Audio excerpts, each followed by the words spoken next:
I hope you're ready for more serious business on this video, because it worked so well the last time. Software Inc. is a video game developed by a company known as Core Dumping, staffed by only one person. Core Dumping went public with Software Inc. in 2015, teasing the release of the first alpha of the game. The alpha went through a litany of core gameplay changes until it went beta in March of 2022.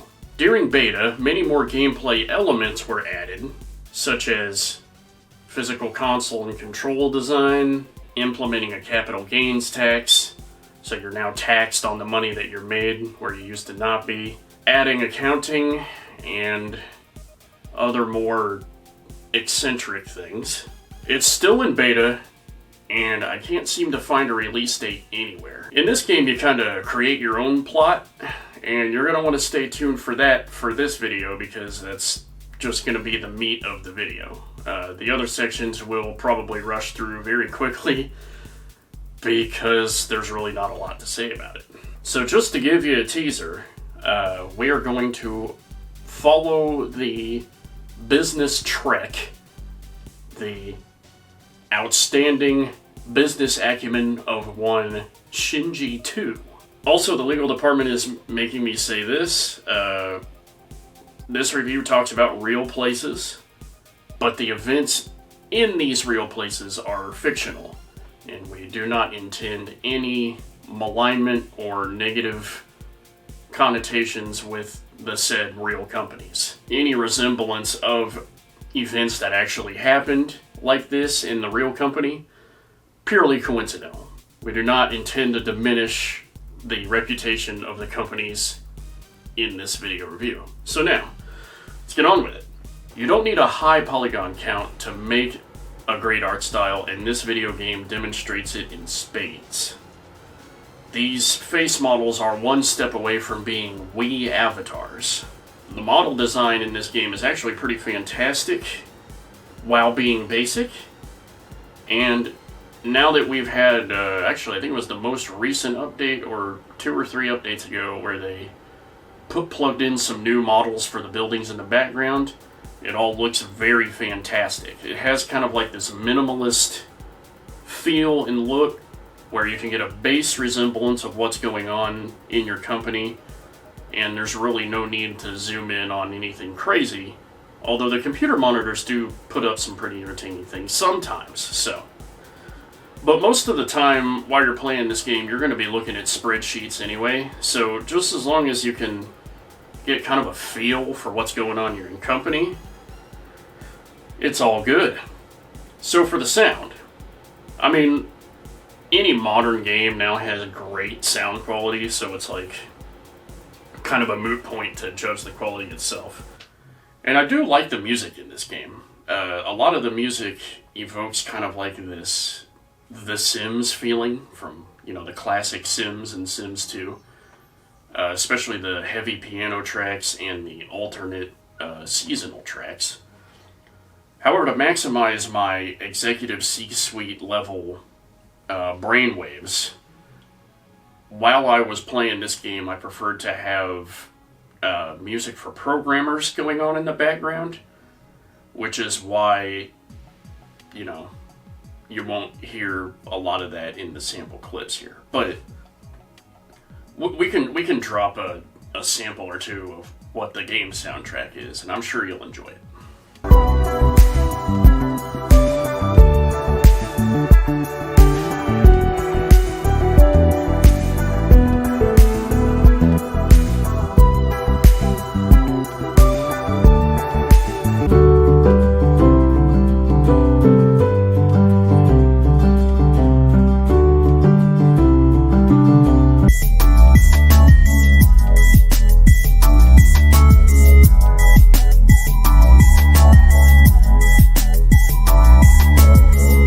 Blah blah blahs during business meetings add a great touch of realism to the game. Blah blah blah blah blah. Blah blah blah blah blah. Blah blah blah blah blah blah. Blah blah blah blah.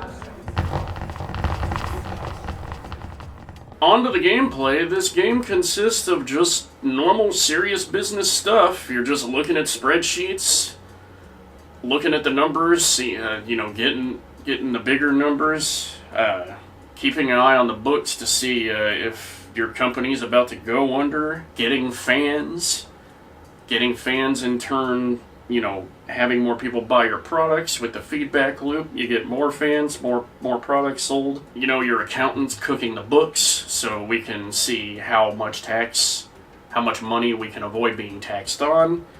It's normal business simulator stuff. Human resource issues. There might be a team incompatibility. Probably one of the most entertaining parts of playing this game, if you're as ruthless as I am.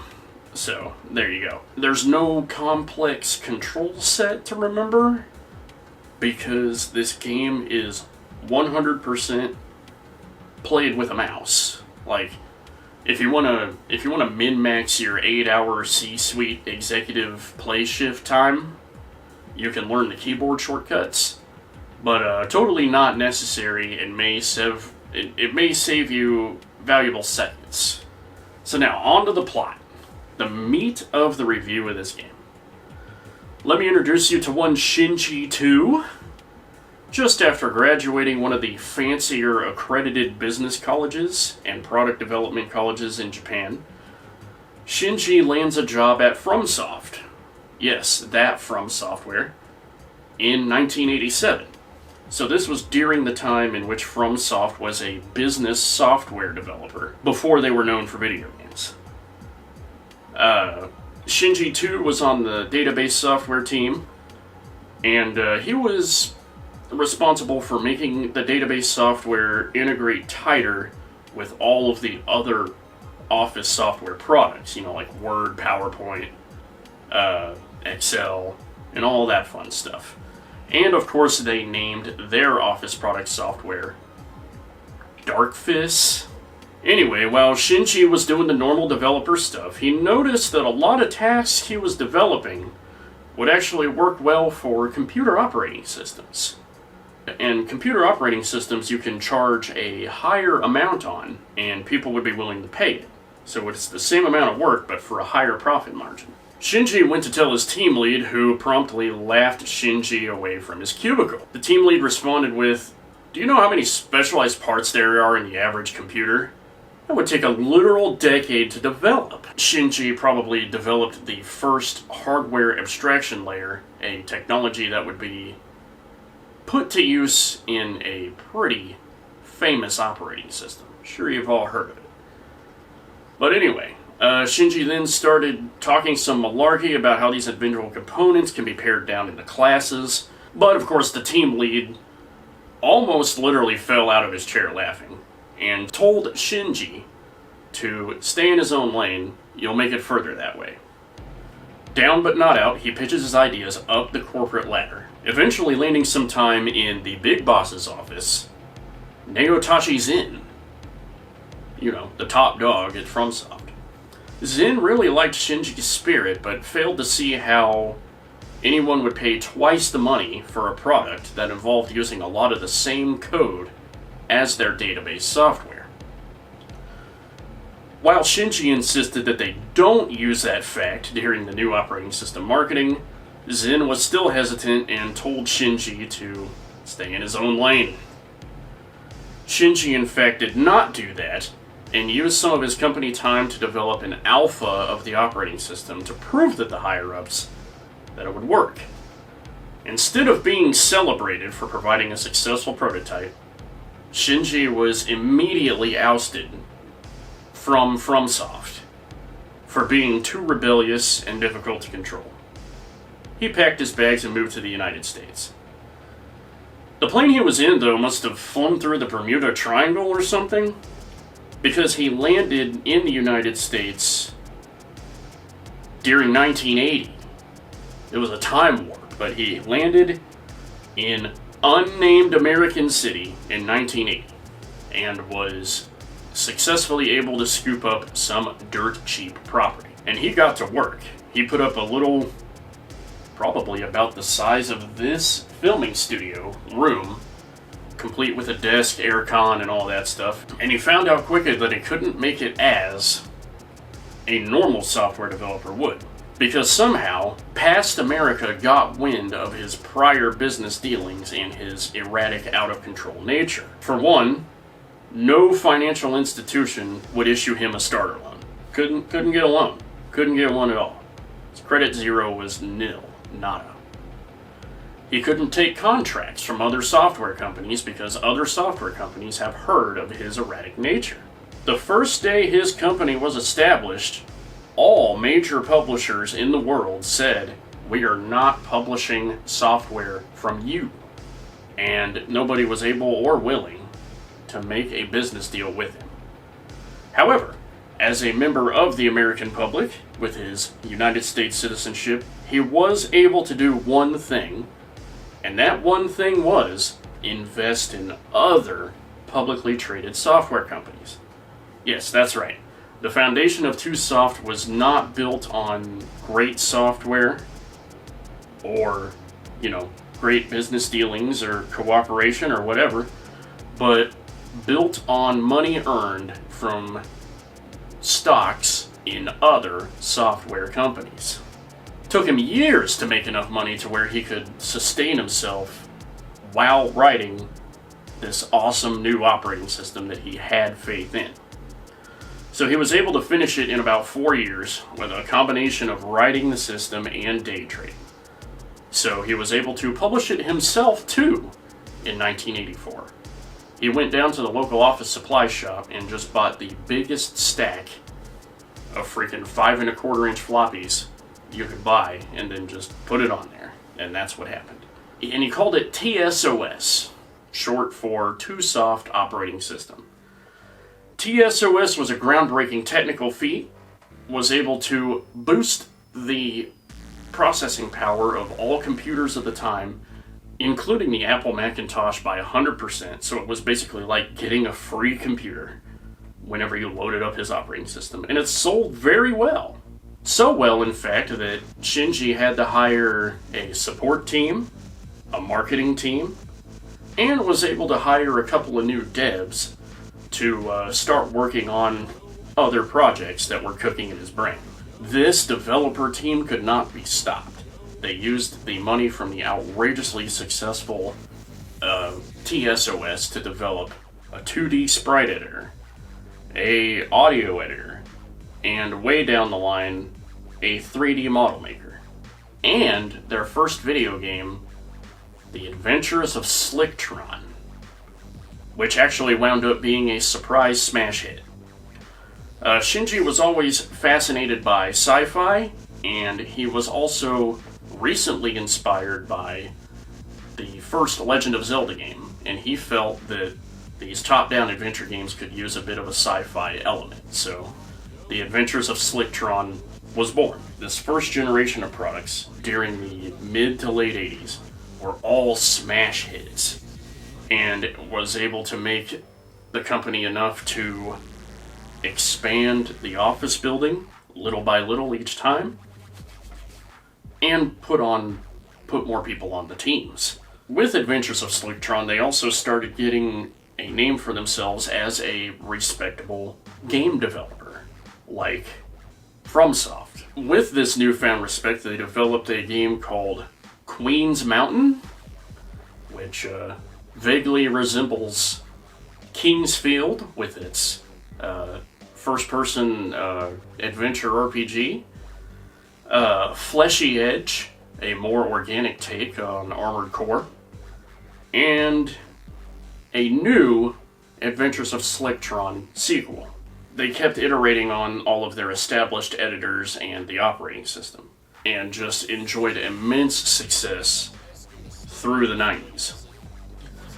During an internal audit, starting with the year 2000, Shinji is determined that they have outgrown their current slopdash, stitch-it-together office building that they had since the late 80s. The company has definitely welled up enough money to build a new building, one that would be more cohesive and foster collaboration. Two very important business trends that started to emerge during the 2000s. Always have an eye for the future and an appreciation of the contemporary, his first vision of the new HQ building was to have 5 pillars support these absolute massive floors above them. Much like Metal Gear Solid 2's map design. Nobody would build it. Nobody even wanted to draft up any plans because they were worried about safety concerns. So he looked to another company for contemporary inspiration, Apple. Shinji was documented as saying, "Hey, Apple can build a giant glass cube. Why can't I?" And with that level of determination and inspiration, he designed a building that made all of the team's offices bigger. It has a 2-story cafeteria, underground print shop, and server space, and decorative supports to avoid getting hit with a lawsuit by Steve Jobs. So, for directly, ripping off design concepts from Apple. Through the 2000s, he added room to the building for hardware engineering and successfully launched a video game console and a smartphone. A current smartphone. It wasn't a BlackBerry for the time, no. It was a single glass panel smartphone. Only 3 years behind Apple. So if you ask me, they were doing pretty good. They are still developing great software and hardware products to this day, and they have a bank account of over $1 billion. That's not a company worth. That is legit their savings stacked up over $1 billion. You can actually get the new TwoSoft building on the Steam Workshop by clicking the link in the description. So there it is, in summary. This isn't one of those games you would play because of the awesome graphics, the killer soundtrack, or having some amazing new gameplay component. The most fun I had with this game was just developing the lore and the fictitious company. Coming up with a story to tell on this company. This is the most unique quality of this game. When it comes to other sims, like even Roller Coaster Tycoon, because there's a business sim component to that, as well as City Skylines, I didn't quite feel the personal connection that I have with this. It kind of feels like, wow, this is my thing that I made and have this awesome backstory to.